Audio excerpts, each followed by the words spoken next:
Compassion Church has deep roots in St. John's. What began in 2008 has grown and changed through seasons of challenge, healing, and renewal. Along the way, we've partnered with others, walked through hard seasons, and discovered again and again that God's grace will be enough.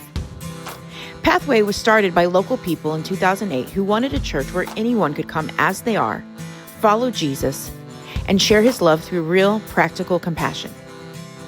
But like many small churches, Pathway had its ups and downs. And in 2014-2015, a partnership with Grace Point in Owasso brought support and connection. Eventually, Pathway would close and become a Grace Point campus. Those years with Grace Point brought health, stability, and renewed ministry in our community. Last November, Grace Point made the decision to close the St. John's campus, believing their season here had come to an end. And while that chapter closed, the people here in St. John's sensed that God wasn't finished. Out of that faith, and honestly out of a little holy stubbornness, Compassion Church was born. It's something old and something new, the continuation of a faithful story and the beginning of a fresh one. Here's a look back at the last 10 and a half months. We kicked off this new chapter with a series called All In, walking through the first chapters of Acts. We watched the early church form and grow as ordinary people, empowered by the Spirit, carried God's mission into the world. That's why you might hear us say, we're all in, because God has already been all in on humanity, and we want to be all in on whatever God is doing here.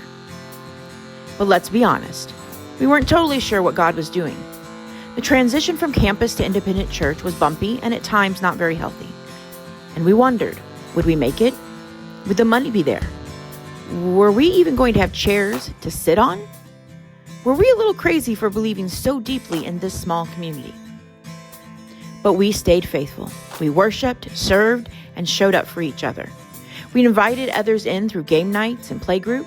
We hosted Wheelie Wednesday to bless our community. We spent 14 weeks together in Exodus this summer, learning again that God shows up, transforms people, and he stays with those he rescues.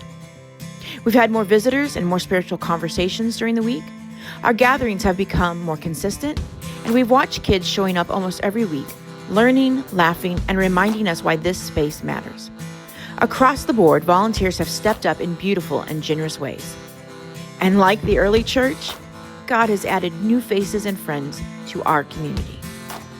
This fall brought our first chili cook-off, a work day that transformed parts of our space, and another round of Candyland, always a great way to connect with our community. And now we're gearing up for Bible study in small groups, Cranky Christmas, our longest night service, and Christmas Eve. A year ago, we had a lot of questions about finances, what our actual expenses would be, whether our income would be stable, and how to plan wisely for a future we were still discerning. Whatever we knew and didn't know at the time, we agreed on this.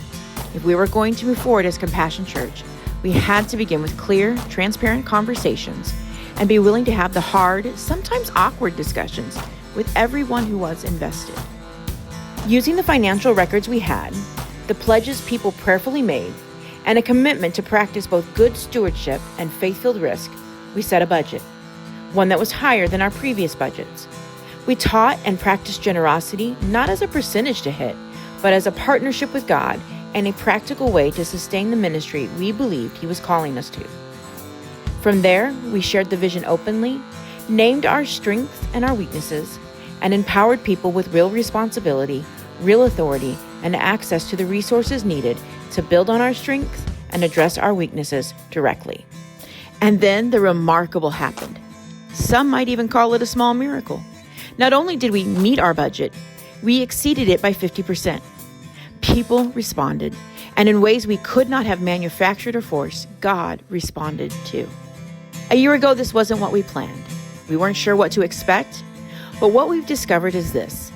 We are a small but tenacious community where people can bring their whole selves, ask honest questions, and find hope in Christ. And God is not done with us yet. Together, we want to keep growing in faith, loving one another well, and sharing compassion in practical ways that make a real difference in our community and around the world.